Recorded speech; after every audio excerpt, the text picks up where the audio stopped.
Hi, I'm Matt Grant from Sailboat, and we're going to make a Clew strap, which is a very simple strap that is used to connect the Clew corner of a small boat sail, like a laser, to the boom. And obviously this is not a boom, but I just want to show you how this works. So typically you would have a line tie through here, and doing the line tie is not only time consuming, but it's also difficult to get it tight enough. So I'm going to show you how to create a simple strap that you can connect the Clew to the boom. And what you want to do with the strap has two legs. We're going to pass it through the Clew corner,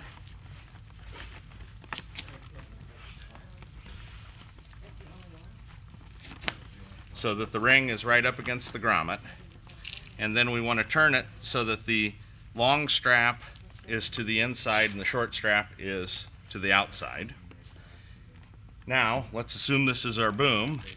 Long strap comes up through the ring, and this could be a D-ring, a round ring, whatever type of a ring, and you pull it tight. And you would want, typically on a laser, you'd want this actually to be tight, quite tight, and you run the velcro to itself, and then the bottom strap here locks over top, and what you end up with is an extremely strong Clew attachment strap. Pretty slick, eh? Now I'm going to show you how to make that. Alright, to make one of these straps, all we really need is some 1-inch webbing. I don't care what color it is. Best to use a nylon or a polyester webbing. I'm using a 1-inch D-ring, although you could use a 1 1/4 inch round ring too. Doesn't really matter. You need some loop velcro, not a lot of it, and you need some hook velcro, 1-inch, and then you need obviously a sewing machine and some thread. You'd want to use a V69 or a V92 or even a Teflon thread, which is what I'm going to be using here, which is Tenera thread. So let's get started.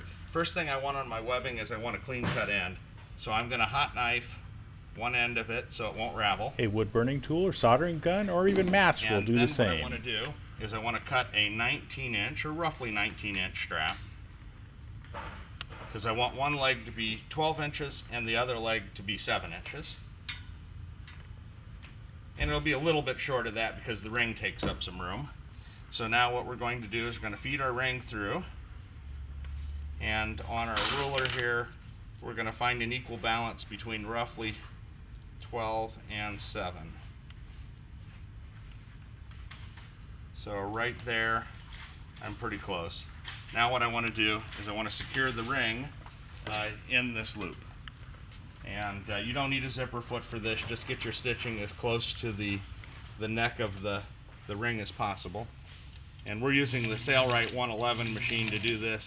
This particular job, since you're only sewing through a couple layers of webbing at any given time, can be done on any machine. And we're just going to cut our thread, clean that up a little bit, and that holds our ring position. Now we'll go back to our work area here, and we need some 4-inch assemblies. We're going to need a 4-inch piece of loop velcro.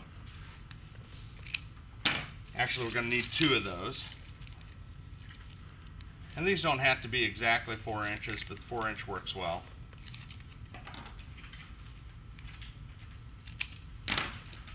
Okay, and then we are going to need 2 4-inch sections of hook.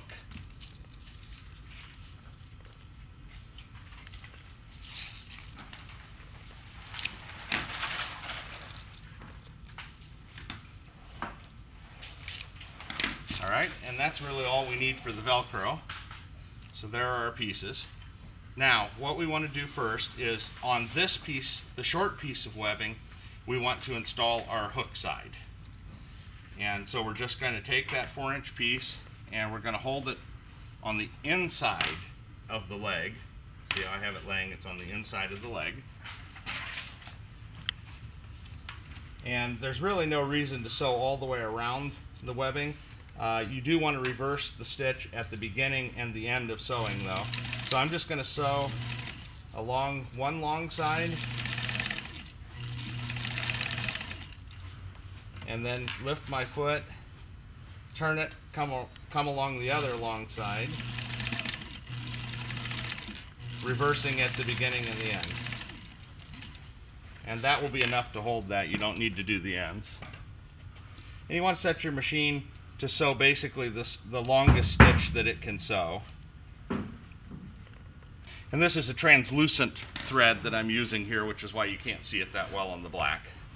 Alright, so that is that leg. Now, when we get to this portion, the long leg, we actually have loop Velcro on one side, hook on the other side, and then on the inside of the leg we have loop on the inside of the leg of the webbing and nothing on the outside.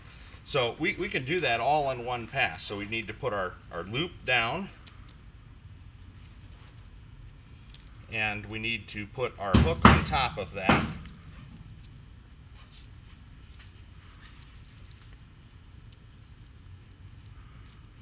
And then we are going to take this, and then our loop is going to start behind this, but I'm just going to hold that separate for now. So again, looking at the strap, I've got my hook up on the long leg, and this is with the hook down on this leg, and I've got the loop down. And now all I need to do is hold this assembly together, and we're once again going to get the legs.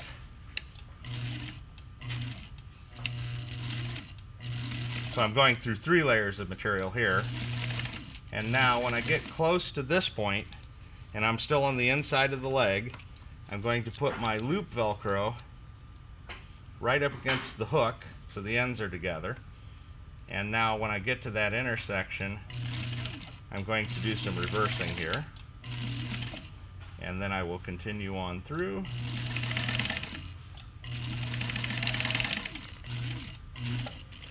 And that's that. Now we lift our foot. Rocking the flywheel on a machine sometimes helps to release the thread tension so you can pull it through easily. That's what I was doing there. And now what we need to do is just run down this side.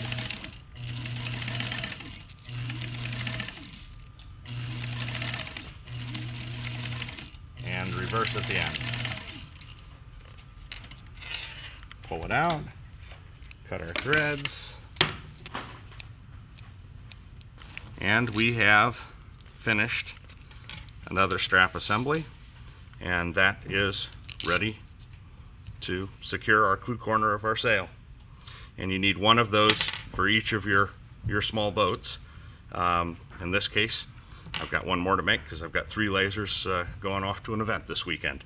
I'm Matt Grant, and thank you for watching this video. That's all there is to making a Clew strap. And be sure to visit sailright.com to find all the supplies that you need to make this project and many others.